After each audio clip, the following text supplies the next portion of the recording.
Le plafond de verre désigne le fait que dans une structure hiérarchique, les niveaux supérieurs ne sont pas accessibles à une certaine catégorie de personnes. Eh ben, c'est un petit peu ce ressenti que j'ai avec ce OnePlus 10 Pro.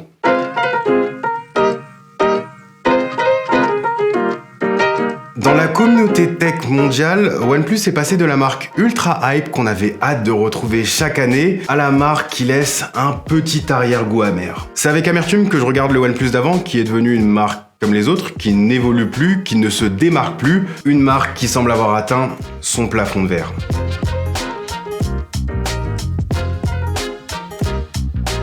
D'un point de vue matériel, on ne peut pas proposer mieux à l'heure actuelle sur le marché. L'écran est très bon, technologie OLED, définition Quad HD+, taux de rafraîchissement variable entre 1 et 120 Hz, capable d'afficher 1 milliard de couleurs, il est super lumineux pour être visible en toutes circonstances, bref, toutes les cases haut de gamme sont cochées, il n'y a pas de souci là-dessus. Ajoutez à ça une taille d'écran confortable, 6,7 pouces, et vous avez là l'un des meilleurs smartphones pour consommer du contenu ou jouer aux jeux vidéo. D'ailleurs, côté performance, c'est aussi excellent, ce OnePlus 10 Pro pourra faire tourner tous les jeux merveilleusement bien et ça sera ultra fluide. On retrouve à l'intérieur le tout dernier Snapdragon 8 Gen 1, couplé à 8 ou 12 Go de RAM selon si on prend 128 ou 256 Go de stockage, et on peut même avoir de la RAM virtuelle supplémentaire en utilisant le stockage interne. La capacité de batterie a aussi été améliorée, on retrouve à l'intérieur un accumulateur de 5000 mAh, ce qui est dans la moyenne haute du marché et qui permet de tenir toute une journée tranquille. Pourtant, le smartphone n'est pas très épais et la vitesse de recharge n'a pas été sacrifiée. On a une charge 80 watts qui permet de passer de 0 à 100% en 32 minutes. Bref, c'est du très bon. Ce qui fera plus débat, c'est le design. La face avant, il n'y a rien à redire, c'est du classique. Bordure fine, poinçon pour loger la caméra selfie de 32 millions de pixels dans le coin gauche, haut-parleur stéréo, capteur d'empreinte sous l'écran efficace. Les boutons sont bien placés et il y a toujours le bouton de notification pour alterner rapidement entre le mode silencieux, vibreur ou sonnerie. D'ailleurs, le système de vibration sur ce smartphone est bon, très bon même. À l'arrière, le dos noir mat est agréable et ne prend pas les traces de doigts. Par contre, le gros module photo, c'est ça qui fera débat. J'avoue ne pas être ultra convaincu par la proposition de OnePlus. Ils ont voulu faire quelque chose comme le S21 Ultra de Samsung, sauf que c'est quand même moins réussi. Et puis surtout, la partie en céramique brillante tombe facilement sous le doigt et prend beaucoup les traces de graisse. Voilà, c'est pas foufou, j'ai envie de dire, pour un design à ce prix-là. Aussi, le smartphone n'est pas certifié résistant à l'eau et à la poussière IP67 ou IP68. Et à 919 €, je pense qu'on est quand même en droit d'exiger cette certification, surtout qu'historiquement, elle était absente pour garder un prix contenu.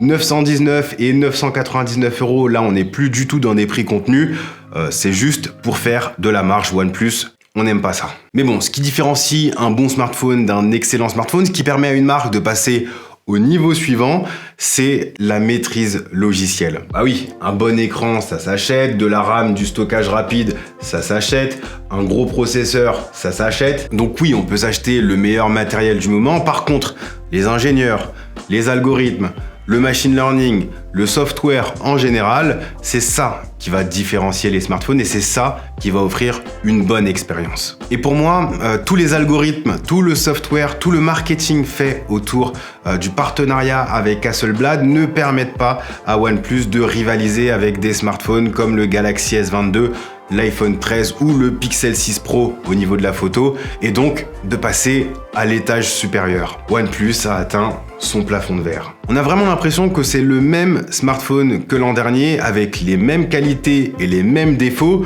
juste avec un nouvel habillage, un nouveau costume quoi. Les photos prises avec les caméras du dos sont sympas, ça fait le job sans être exceptionnel, mais il y a toujours les mêmes défauts, c'est-à-dire une absence de cohérence colorimétrique entre les capteurs et parfois les couleurs ne sont pas vraiment proches de la réalité. La caméra selfie, que ce soit en photo ou en vidéo, c'est en retrait par rapport à ses concurrents.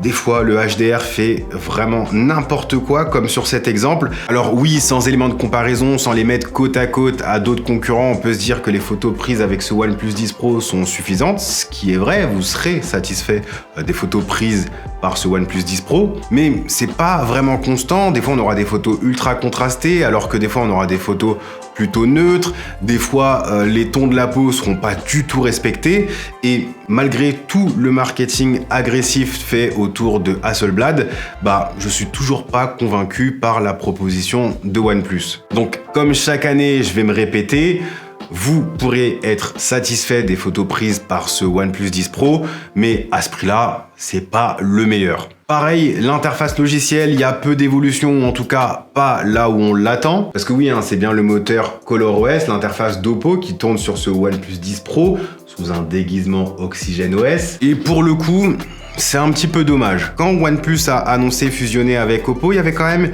une crainte de voir disparaître l'identité de la marque. Et même si OnePlus s'accroche à des fonctionnalités qu'on va jamais ou quasi jamais utiliser dans OxygenOS, on voit que l'identité Oppo a pris le pas, que ce soit au niveau du menu pour personnaliser ses icônes, au niveau des différents styles de défilement des pages de l'écran d'accueil, au niveau des paramètres. Il y a aussi de nombreuses dispositions dans l'interface qui sont similaires, et même le chargeur 80 watts fourni par OnePlus dans la boîte est en fait un chargeur Oppo avec la mention SuperVOOC, technologie de recharge de Oppo. Je pense qu'on est tous d'accord pour dire que OnePlus s'est un peu perdu en chemin, peut-être à partir de la série OnePlus 8, et au final on se retrouve avec un smartphone on ne peut plus classique, qui ne se démarque en rien, et c'est vraiment dommage dans un univers aussi concurrentiel que le marché haut de gamme Android.